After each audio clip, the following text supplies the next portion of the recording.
So we promised we would do the Kawhi game today. Where does Kawhi Leonard end up? Toronto, Lakers, Clippers. He's visiting with the Sixers, so I guess you got to put them on the poll. Technically. And I think he's visiting with the Nets, and I don't know about the Knicks, but I think both New York teams. All right, let's go around the room.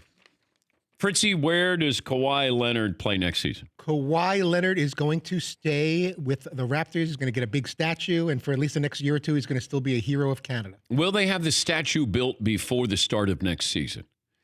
Will they have a statue built by next weekend if he decides to stay?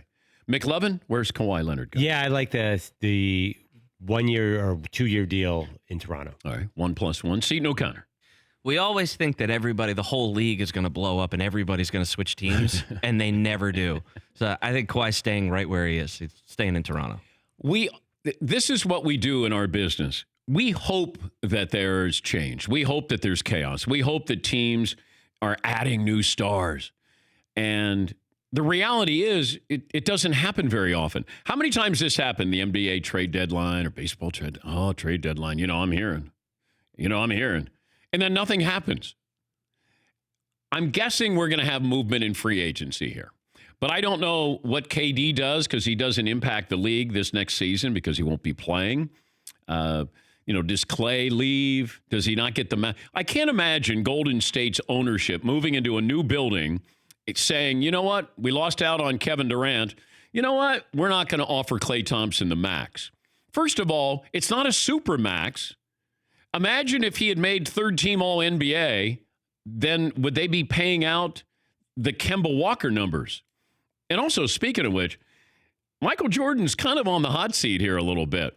If your one recognizable player decides that you don't love him and he heads to Boston here, the artist formerly known as the Charlotte Hornets, that's going to be rough for even me to tune in and watch that game. Hey, I'll tune in and watch Frank Kaminsky shoot layups in warmups because he doesn't play during the game. But Michael Jordan, going to have to, I guess they've already decided. And, the worst thing that happened to Charlotte was Kemba getting third team All-NBA because then he qualified for the Supermax. Yes, Todd. So we want the excitement of player movement and all that. We get bummed out and with all this hype and then no one moves. But then once that happens, we're like, oh, this team's buying a championship. Oh, remember the good old days when one player like a Ripken or a Gwynn or stayed with their team the whole way through and now you don't even know who's on what roster because they bounce around. So it's like, you can't win. Whatever happens, we're going to end up taking the other side and ripping it. No, I don't have any problem with if Kawhi stays in Toronto, I think that's the smart move. Why wouldn't you? The Celtics are vulnerable. The Sixers feel like they're vulnerable. The Bucks feel vulnerable. Why wouldn't you stay with a add water and stir championship team in Toronto? I wouldn't even think about it. I'd still try. If this motivates him that I can win another championship. I don't know what motivates Kawhi Leonard. But if you're going to win a championship or want to win a championship and it's your championship, like this is Kawhi's championship. San Antonio, not necessarily his championship. This was his championship. Nobody can ever take that away. We can put an asterisk by this. I couldn't care less. And he shouldn't and probably doesn't. If you got a chance to go back-to-back or get there to the NBA Finals, I would absolutely do that and not even think about it. There's other things to think about with that move and staying in Toronto. I get that. But as far as who I'm playing with and where I'm playing, I would stay in Toronto. Yes, McLovin. Todd did mention, too, do you think he'd get ripped if he went to the Lakers and joined LeBron as a shortcut to another title? I think we're done with that. Really? I feel like we love doing that. Not you, but everybody else does that. It was Kevin Durant joining the best team in basketball. A team that they should have beaten. You don't beat them, and now you join them. Kawhi just won a title. He doesn't have to apologize for anything. Not in my world. I look at it and go, dude, whatever you want to do, you earned it. If you want to go join LeBron, okay, understand, this isn't your team. It's his team. Do you think that non-Lakers fans are going to root against that team, though? Yeah, but so what?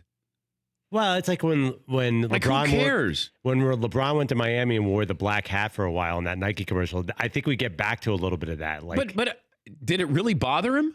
Yeah. Big time.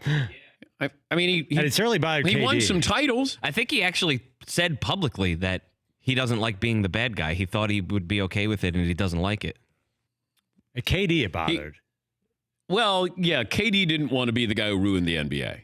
But I don't think if LeBron is acquiring assets here, I don't think he's going to go, boy, they're going to hate us because we got Kawhi and we got Anthony Davis. Anthony Davis forced his way out of New Orleans. I mean, at this stage of his career, now you move up the list of greatness.